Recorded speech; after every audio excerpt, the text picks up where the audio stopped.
Bienvenidos, bienvenidas. Hemos llegado a nuestra clase número 6. Antes de comenzar con el desarrollo teórico, quiero hacer una aclaración, ¿sí? Recién en nuestro próximo encuentro, en la clase número 7, vamos a tener nuestro primer parcial, ya que todavía faltó un contenido para trabajar y poder darle cierre a la unidad número 1.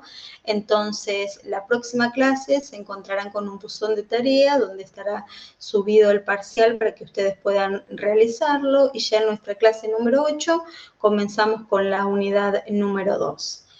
Bueno, dicha esta aclaración, vamos a comenzar con la propuesta para esta clase. Compartimos pantalla. Bien. En esta oportunidad vamos a trabajar con la autora Terigi Flavia en el capítulo número 2, el currículum y los procesos de escolarización del saber. Se habrán dado cuenta cuando realizaban la lectura que en el capítulo aparecen consignas de trabajo, que aparecen puestas en común. Esto es porque el libro está destinado a docentes y a futuros docentes, pero bueno, toda esta propuesta de trabajo la vamos a obviar y vamos a hacer hincapié en algunas cuestiones que yo seleccioné en el Power como para poder orientarlos a ustedes en la lectura. Lo primero que toma la autora es de dónde provienen los contenidos escolares, y ella ahí hace referencia a los ámbitos del contenido escolar. Nos habla de los ámbitos de referencia del contenido escolar. Seguramente podrían haber relacionado este concepto con lo que trabajamos la clase anterior en el texto de Gibbs y Palamidesi en cuanto a los campos que intervienen en la construcción de estos contenidos, en la construcción de estos diseños curriculares, de estas prescripciones, ¿verdad? La autora hace referencia a las instituciones de conocimientos académicos y también, como en el texto que vimos la clase pasada, nombra las universidades, pero también incluye otras cuestiones, otros ámbitos, por ejemplo, en el mundo del trabajo, en el desarrollo de la tecnología, en el campo de la salud, entre otros. Yo acá me gustó este fragmento, este párrafo, para que ustedes puedan identificar a qué refiere con estos ámbitos. Estos ámbitos tienen lugar prácticas sociales específicas como consecuencias de las cuales se generan saberes también específicos que la escuela debería considerar en su currículum y transmitir en la enseñanza. Y ahí pueden ver lo que ella refiere a estos ámbitos del contenido que se lleven a la práctica. También seleccioné, ¿sí?, otra categoría que ustedes pueden después leer. Y vamos directamente al análisis que realiza Terigi en cuanto al currículum. Yo tomé ahí 3 cuestiones, que es este currículum escolar, la selección, ¿sí? ¿Cuál es la selección que se realiza? Cómo se transmiten estos conocimientos para que lleguen a ser socialmente significativos, y cuáles son los problemas que puede abordar este currículum. Terigi hace una propuesta muy interesante. Habrán observado que empieza a establecer una discusión, ¿sí? Ella las llama ilusiones, son esas ilusiones que se establecen en el currículum, y hace referencia a 2 ilusiones. La primera es la alusión a la infidelidad del currículum del saber, y aquí propone que se establecen 2 problemas. Uno es la selección de los contenidos y el otro es la transposición didáctica de esos contenidos.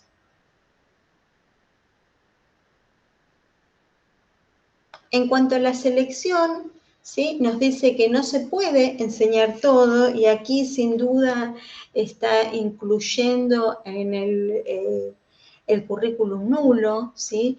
Es decir, que esta selección es imprescindible, que esta selección es inevitable.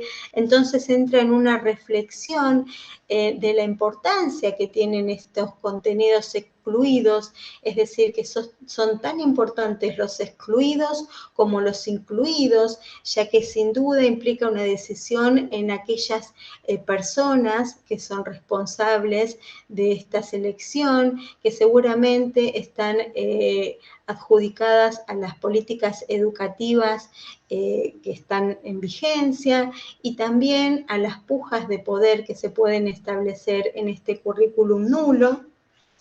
Terricci retoma a Eisner, ¿sí? Y toma el concepto de currículum nulo para referirse a lo que las escuelas no enseñan, ¿sí? Esta idea de selección debe entenderse no en relación con toda la cultura, sino con un universo curricular de referencia constituido por el conjunto de saberes y prácticas que es posible enseñar en las escuelas.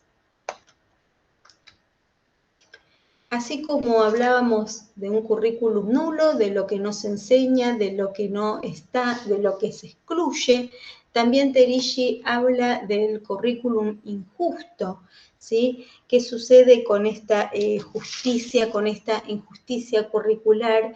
Y retoma a Connell. El concepto de justicia curricular se identifica con el cumplimiento de 3 principios en el currículum. El primero de ellos refiere a los intereses de los menos favorecidos, y aquí a lo que hace alusión Terricci es a lo que se decide, es decir, este currículum alejado de la realidad, el currículum en el que el alumno se ve donde hay una distancia muy importante con estos sectores favorecidos. El segundo hace referencia a quienes toman las decisiones, es decir, a este grupo reducido que son los encargados de incluir, son los encargados de tener el poder de cuáles son los contenidos que van a estar en este currículum. Y por último, con la complejidad de esta codificación que se pueden realizar en algunos contenidos y que tienen algunas disciplinas, es decir, esta complejidad que sin la ayuda y sin el acompañamiento de un docente es muy difícil de llevar a cabo. A todas estas 3 cuestiones es lo que califica Connell con currículum injusto, ¿sí? Todo el que niega estos 3 principios hace referencia a un currículum injusto. Y el segundo problema que hacíamos alusión hace un rato es de la transposición didáctica. Esta transposición didáctica intentó aportar a la discusión de la idea de la distancia que se tiene entre este saber erudito, entre este conocimiento académico, entre esta disciplina y el saber enseñado en la escuela, este contenido que llega al aula, ¿sí? Y aquí nos está hablando de la infidelidad que se produce en este saber enseñado y en este saber erudito. En cuanto a la transposición didáctica, dice que los saberes y las prácticas construidos en los ámbitos de referencia del currículum no pueden insertarse en la escuela tal como son parte de su contexto, sino que deben sufrir una descontextualización para luego realizar un proceso de recontextualización, es decir, poder adecuar este saber erudito, adecuar, transformar este conocimiento para poder llegar recién a las instituciones escolares. En cuanto a la segunda alusión que nos hablaba Flavia Terricci, hace referencia a la fidelidad de la escuela al currículum. Es decir, es muy importante acá tener en cuenta que ella lo que quiere que tengamos en claro es cuánto, ¿sí? Cuánto de este currículum prescripto se materializa en la escuela, cuánto se enseña, cuánto se concreta y cuánto realmente se lleva a cabo este currículum oficial, este currículum prescripto. Nos dice entonces que estos sujetos, en el caso de los maestros, de los profesores, de los docentes, son ejecutores de esta norma, ¿sí?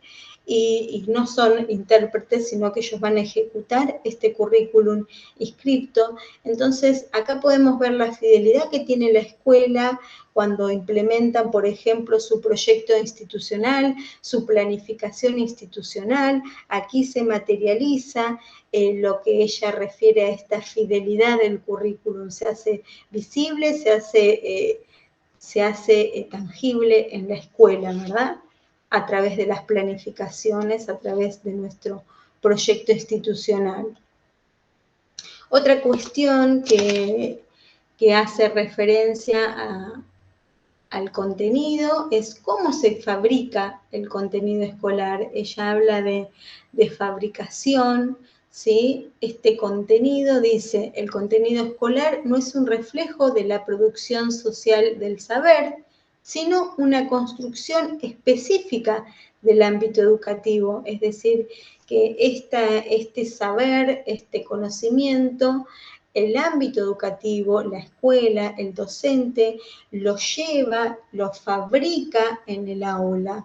Y aquí podemos dar un ejemplo, por ejemplo, en práctica del lenguaje, cuando nosotros trabajamos las familias de palabra, sin duda aquí lo que hacemos es una fabricación de este contenido, ya que detrás de este contenido, familia de palabra, se encuentra sin duda con la idea de la raíz, de la desidencia, de poder entender el origen de esta palabra, pero tiene una complejidad, entonces el docente realiza una fabricación, fabrica un nuevo contenido, en este caso familia de palabra, para que los niños, por ejemplo, del nivel primario, puedan reconocer y puedan apropiarse de ese contenido.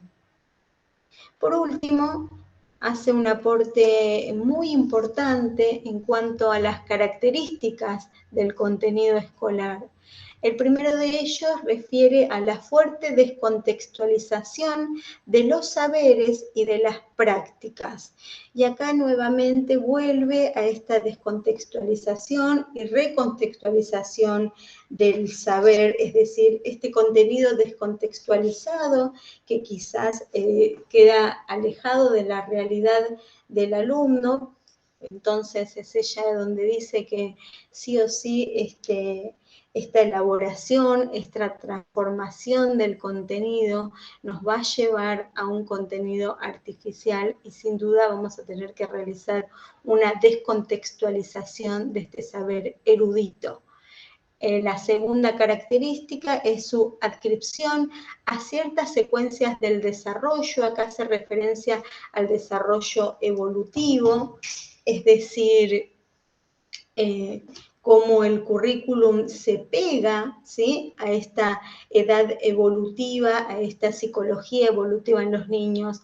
Por ejemplo, ¿qué debe aprender un niño de primero? ¿Qué debe aprender un niño en segundo grado? ¿Y qué debe aprender un niño en tercero, quinto o sexto año? La tercera característica es su sumisión a ritmos y rutinas que permitan la evaluación. Aquí hace referencia, ¿no?, al contenido relacionado exclusivamente con evaluar, ¿sí?, con la evaluación en la escuela. Y por último, la sensibilidad de la fabricación del contenido a los efectos de poder que tienen lugar en toda sociedad. Y sin duda lo que nos quiere establecer aquí Terrigi es esto que hoy hablábamos, de quién tiene el poder, quién tiene la decisión de que estén ciertos contenidos en el currículum y ciertos otros no. Y cierra, ¿sí?, con una advertencia Es decir, hablemos de características y no de problemas en cuanto a los contenidos, ¿verdad? Y aquí lo que ella nos quiere hacer entender es que sin duda estas características van a estar en las escuelas, estas características son parte de nuestra rutina y son parte de nuestra cultura institucional. Se van a encontrar en la última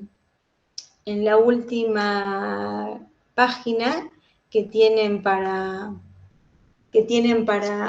leer, con un cuadro que ya hace una comparación, en realidad no hace una comparación, tiene estas 4 características de los contenidos y nos da cuáles son las cuestiones positivas y cuáles son las cuestiones negativas de cada una de estas características. Es fácil de entender y está bueno porque ahí pueden simplificar un poco esta cuestión de las características de los contenidos escolares. Bueno, de esta manera hemos recorrido el capítulo número 2, espero que les haya sido de ayuda, ¿sí? Tienen, como siempre, a disposición en el aula una ruta conceptual para guiarlos en la clase, tienen la bibliografía, tienen una hoja de ruta, ¿sí? Que también los va a ayudar, y me escriben si se les presenta alguna dificultad. Espero que les haya servido, que haya sido de colaboración para la lectura que tienen en esta oportunidad. Bueno, nos vemos entonces en nuestra próxima clase. Hasta luego.